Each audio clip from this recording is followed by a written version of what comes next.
आदरणीय प्रधानाचार्य, शिक्षक साथियों, शिक्षिका बहनों एवं प्यारे बच्चों, आज सभी को महर्षि वाल्मीकि जयंती की शुभकामनाएं।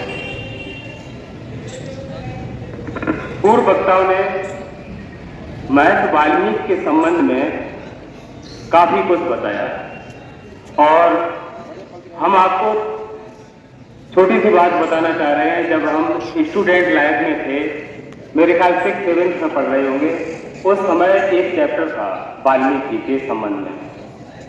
तो उस चैप्टर की कुछ बातें हमें अभी ध्यान है कि वाल्मीकि का जो स्वभाव था वो एक गुंडा प्रवृत्ति का था, स्टार्टिंग में अनैतिक वाला था और वो अपने परिवार के भरण पोषण के लिए गलत तरीके से धन अर्जित किया करते थे, लूटपाट करते थे, डाका डालते थे। इस तरीके का उनका व्यवहार था। एक बार वो किसी व्यक्ति को लूटने के उद्देश्य से उस पर हावी हो गए। तो वो व्यक्ति जो था वो संत प्रवृत्ति का था और संत प्रवृत्ति का जो व्यक्ति था उसने वाल्मीकि जी से ये कहा कि आप ये काम क्यों कर रहे हो, क्यों लूटपाट करते हो। तो वाल्मीकि जी ने कहा कि हमारे पीछे या हमारे साथ हमारा परिवार जुड़ा हुआ है और उस परिवार का भरण पोषण करना हमारी जिम्मेदारी है, इसलिए ये हम कार्य करते हैं।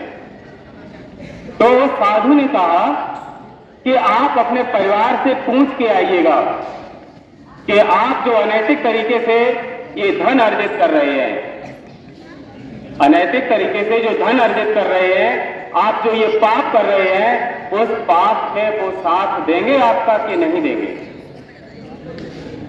वाल्मीकि जी ने कहा कि आप चतुराई हमें दिखा रहे हो, इसलिए कह दिया है कि अपने घर पे पूछ के आओ कि हम अपने घर पे चले जाएंगे और आप यहां से रफू चक्कर हो जाओगे, हम आपको लूट नहीं पाएंगे, आप लूट से बच जाओगे। तो संत व्यक्ति ने कहा कि नहीं, ऐसा नहीं है, मेरा उद्देश्य ये नहीं है। अगर आपको डाउट है तो हम पेड़ के पास खड़े हो जा रहे हैं और पेड़ से हमें बांध दीजिएगा। तो वो संत पेड़ के पास खड़े हो गए और वाल्मीकि तो ऐसे स्वभाव के थे, जो लूटपाट व्यक्ति करता हो उसको आक्रमण करने में, हमला करने में या बांधने में कोई संकोच तो होगा नहीं। तो उन्होंने उस संत व्यक्ति को पेड़ से बांध दिया और पेड़ से बांध दिया। फिर उसके बाद उसने जो बताया था कि अपने घर पे पहुंच के आइएगा कि इस बात में आपकी हिस्सेदारी होगी, तो वो चल दिए घर पे अपने। तो उन्होंने अपने घर पे सारा दृष्टांत बताया कि आप लोगों के भरण पोषण के लिए हम इस तरीके से अनैतिक कार्य करते हैं, इस तरीके का पाप करते हैं, क्या इस पाप में आप हमारे साथ देंगे। तो घर वालों ने साफ मना कर दिया कि हम इसमें आपका साथ बिल्कुल नहीं देंगे, रत्ती भर नहीं देंगे। पाप आप कर रहे हो और इसकी सजा भी आपको ही मिलेगी। Yes sir. और जब घर वालों ने इस तरीके का वक्तव्य दिया तो महर्षि वाल्मीकि जी उल्टे पैर वापस आए और उस साधु के पैरों पे गिर गए और साधु जी से कहा कि अब हमें बताइए कि हमें क्या करना चाहिए। हमने तो आजीवन केवल लूटपाट की है, गलत तरीके से धन अर्जित किया है अपने परिवार वालों के लिए और इस गलत कार्य का जो पश्चाताप है या जो पाप है उसमें वो भागीदारी नहीं होंगे, तो हम इस पाप से मुक्ति कैसे पाएं।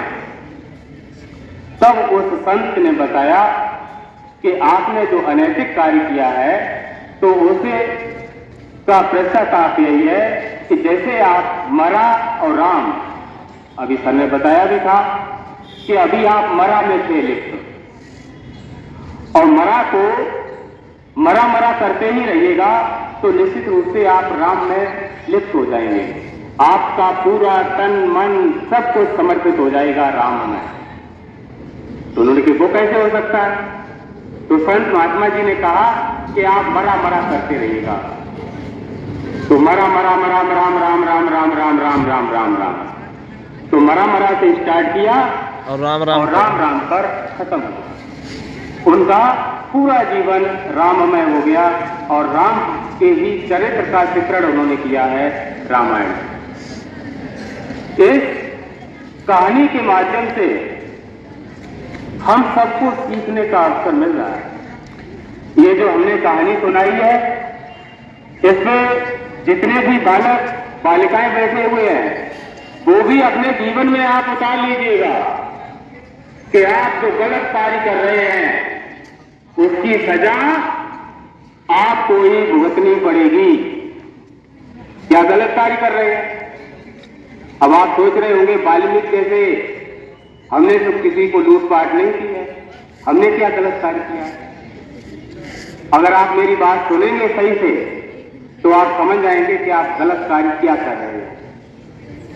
आप घर से निकलते हैं, विद्यालय आते हैं, किस लिए आते हैं? पढ़ाई करने के लिए। क्या आपका 100% जो ज्ञान हमारे शिक्षक साथियों के द्वारा दिया जा रहा है वो क्या आप ले पा रहे हैं? ये प्रश्न करिएगा, अपने आप से करिएगा कि हमें विद्यालय में जो कुछ पढ़ाया जा रहा है उसका 100% आत्मसात कर रहे हैं। अगर नहीं कर रहे हैं तो आप ये गलत कार्य कर रहे हैं, और गलत कार्य करेंगे तो निश्चित रूप से आने वाले समय में इसकी सजा आपको भुगतनी पड़ेगी। शिक्षा वो है जिससे आप अपने जीवन स्तर को बदल सकते हैं। मां बाप की बहुत सारी आशाएं हैं आपके ऊपर कि बड़े होकर हमारे बच्चे हमारा सहारा बनेंगे, और सहारा वो व्यक्ति नहीं दे सकता जो अपने में मजबूत ना हो। सहारा वही बन सकता है जो अपने में सुदृढ़ हो, मजबूत हो। वृद्धावस्था में लोगों को देखा है, किसका सहारा लेते हैं? लाठी का लेते हैं? कोई सेंटे की लकड़ी का सहारा लेता है? नहीं सर। नहीं। क्यों नहीं? कि वो अपने में मजबूत नहीं है। लाठी का सहारा इसलिए लेते हैं वो मजबूत है। अगर आप मजबूत बनेंगे तो दूसरे के लिए सहारा बनेंगे, और मजबूती करने का, अपने अंदर को मजबूत बनाने का एकमात्र तरीका है आपके पास शिक्षा। और शिक्षा के माध्यम से जितने भी पद सृजित हैं हिंदुस्तान में, किसी भी पद पर आप पहुंच सकते हैं। महर्षि वाल्मीकि के जीवन से केवल आपको ही नहीं, हमें भी प्रेरणा लेनी चाहिए। शिक्षक साथियों को भी प्रेरणा लेनी चाहिए, कर्मचारियों को भी प्रेरणा लेनी चाहिए, अधिकारियों को भी और राजनेताओं को भी। हर कोई भी महर्षि वाल्मीकि के जीवन से प्रेरणा ले सकता है। और एक बार अपने आप से प्रश्न करें कि हम जिन पदों पर बैठे हुए हैं, सरकार जो हमें वेतन दे रही है, क्या उतना हम बच्चों को दे पा रहे हैं? केवल अध्यापक नहीं, हर किसी को। क्या हम अपने बच्चों के भरण पोषण के लिए अनैतिक तरीके से धन तो अर्जित नहीं कर रहे हैं? ये हमें भी सोचना चाहिए। हिंदुस्तान के प्रत्येक व्यक्ति को सोचना चाहिए। और अगर इससे प्रेरणा ले ली तो मेरे ख्याल से समाज में जो अनैतिकता फैली हुई है वो सारी अनैतिकता समाप्त हो जाएगी। पुलिस का कार्य बहुत कम रह जाएगा। ठीक, अगर हमारे अंदर नैतिकता आ गई तो अनैतिक कोई भी कार्य हम नहीं करेंगे। मेरे ख्याल से महर्षि वाल्मीकि का जीवन बहुत ही प्रेरणादायी है, और सभी को महर्षि वाल्मीकि के जीवन से प्रेरणा लेनी चाहिए। इन्हीं शब्दों के साथ मैं अपनी बात को विराम देता हूं। आप सभी का बहुत बहुत धन्यवाद।